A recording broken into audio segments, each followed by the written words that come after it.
Hello दोस्तों और very good evening. आप सभी को मेरा बहुत बहुत नमस्कार, प्रणाम। लीजिए प्रस्तुत हूँ वीडियो 3 लेकर के आपके सामने प्राथमिक शिक्षक पात्रता परीक्षा वर्ग 3 के लिए मैं सिलेबस के बारे में चर्चा कर रहा हूँ। तो आइए चर्चा कर देखते हैं भाषा 1 और भाषा 2 के बारे में। तो भाषा 1 आपने चुनी होगी हिंदी इंग्लिश, जो भी अलग अलग लोगों ने अलग अलग प्रकार से चुनी होगी। भाषा 2 फिर भी आपने जिनने हिंदी चुनी होगी तो मेरे ख्याल से दूसरी इंग्लिश चुनी होगी, किसी ने फर्स्ट हिंदी चुनी होगी तो दूसरी संस्कृत चुनी होगी और चौथी उर्दू है। 4 ही लैंग्वेज हैं आपकी एमपी में। यहाँ पे लिखा भी हुआ है स्पष्ट आपका भाषा 1 2 कुल मिला के हिंदी, अंग्रेजी, संस्कृत एवं उर्दू। ठीक है, अब देखिए चर्चा करते हैं कि भाषा कैसे कंप्लीट करेंगे। भाषा कैसे कंप्लीट करेंगे, प्रश्न है हमारा कि भाषा किससे पढ़ें कि पूरी कंप्लीट हो जाए। तो पेडागॉजी इसमें आती है। हिंदी भाषा की हम बात करते हैं तो देखिए जहाँ तक सिलेबस आप देख पा रहे हो, ये देखिए मेरे सामने लिखा हुआ है। ये भी 30 नंबर के प्रश्न आएंगे।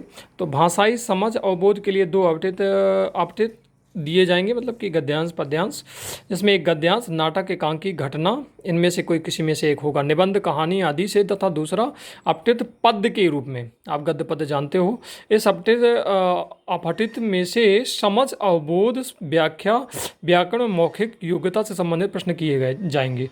गद्यांश साहित्य वैज्ञानिक सामाजिक समरसता तत्कालिक घटनाओं पर आधारित हो सकते हैं, मतलब कोई भी गद्य पद्य दे दिया जाएगा। गद्यांश की खास तौर पे बात की गई है कि हो सकता है तत्कालिक घटनाओं पे दे दिया गया हो, उस पर 3 4 5 प्रश्न होंगे कहीं, और उसी में से कुछ व्याकरण भी पूछ लेगा कि इसमें सर्वनाम क्या है, संज्ञा क्या है, इसमें छंद कौन सा है, इसमें समास कौन सा है। बस इतना, बहुत ईजी आती है।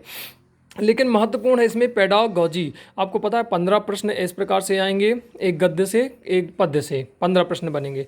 इसके बाद भाषाई विकास हेतु निर्धारित शिक्षा शास्त्र, मतलब कि पेडागॉजी से आपको 15 प्रश्न करना है। तो अब प्रश्न उठता है पेडागॉजी कैसे कंप्लीट करेंगे। भाषा सीखना और ग्रहणशीलता, भाषा शिक्षण के सिद्धांत, भाषा शिक्षण में सुनने बोलने की भाषा के कार्य, बच्चे भाषा का प्रयोग कैसे करते हैं, मौखिक और लिखित अभिव्यक्ति अंतर्गत भाषा सीखने में व्याकरण की भूमिका, भाषा शिक्षण में विभिन्न स्तरों के बच्चों की चुनौतियाँ कठिनाइयाँ त्रुटियाँ एवं क्रमबद्धता, भाषा के चारों कौशल, सुनना बोलना पढ़ना लिखना, मूल्यांकन, कक्षा में शिक्षक सामग्री पाठ्यपुस्तक दूरसंचार दृश्य सभ्य सामग्री कक्षा स्रोत पुनः शिक्षण। इसके बाद अंग्रेजी में भी वही translation and learning and acquisition language, वही है कुल मिला के भाषा शिक्षण वही। अगर आपको इंग्लिश आती है, अगर आपने इंग्लिश चुनी है, थोड़ा ट्रांसलेट कर पाते तो जो हिंदी में मैंने पढ़ के सुनाया वही आपका इंग्लिश में है। अब बात आती है संस्कृत की। तो पेडागॉजी जो 15 नंबर की है वो हर में है, और जो 15 नंबर के जो प्रश्न आना है दोस्तों, वो तो आपके किसी से भी बन जाएंगे, संस्कृत के भी बन जाएंगे। आप अर्थ निकाल पा रहे हो, यदि उनको समझ पा रहे हो तो वो तो आप कैसे भी निकाल सकते हो। ठीक है, मैंने पेडागॉजी, तो पेडागॉजी तीनों की एक है। बस प्रश्न है, जो अंतर है वो केवल इतना है कि संस्कृत की पेडागॉजी संस्कृत में होगी तो डिफरेंट थोड़ी होगी, वही समझ होगी, वही चेतना होगी, बस लैंग्वेज डिफरेंट होगी। हिंदी की हिंदी से होगी, इंग्लिश की इंग्लिश से होगी। लेकिन देखो लिखा भी हुआ है। अब देखो इंग्लिश में देखो learning and acquisition of language क्या लिखा है, भाषा सीखना एवं ग्रहणशीलता, वही तो हिंदी में लिखा है, उसका ट्रांसलेशन वही होता है। तो पेडागोजी कैसे कंप्लीट करेंगे।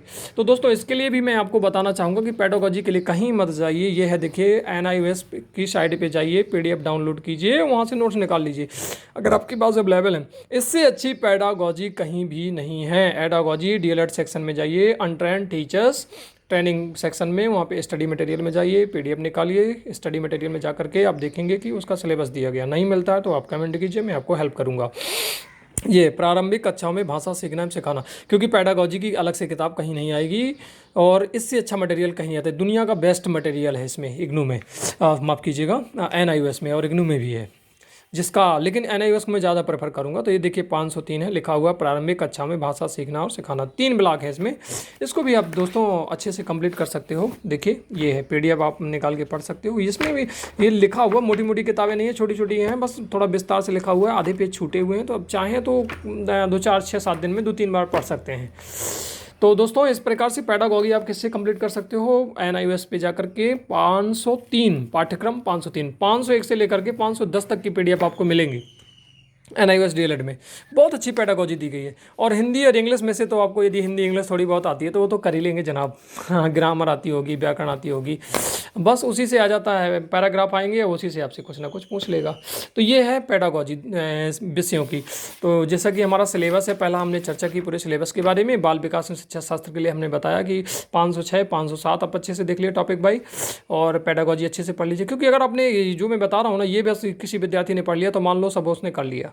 मैं चैलेंज करता हूँ, भाषा एक लैंग्वेज और भाषा दो लैंग्वेज की पेडागोजी पढ़ लीजिए। अगर आपको लैंग्वेज थोड़ी बहुत आती है तो वो तो आप कर ही लेंगे 15 नंबर के। किसी में भी 15 नंबर के 30 नंबर, जैसे लैंग्वेज फर्स्ट की बात करूँ तो 15 नंबर की पेडागोजी आएगी, 15 नंबर के 2 पैराग्राफ या गद्य पद जो भी आएंगे उन्हीं में से प्रश्न पूछेंगे, वो तो आपसे बनी जाएंगे यदि आप थोड़ा बहुत भी जानते हो, थोड़ा बहुत नॉलेज है। 15 नंबर की पेडागोजी ज़्यादा इंपॉर्टेंट है। वो पेडागोजी कहाँ से कंप्लीट करेंगे? 503 पाठ्यक्रम NIOS। ये देखिए यहाँ पे पूरा सिलेबस दिया गया है, ये देखिए। कहीं आप घबराइए नहीं, मैं आपको बताता हूँ गारंटी से, मैंने कुछ नहीं पढ़ा, इसी को पढ़ करके मैं पास हुआ हूँ। और CTT एग्ज़ाम भी निकाले हैं मैंने, आपको अभी पहले वीडियो मैंने अपने बारे में बताया भी है।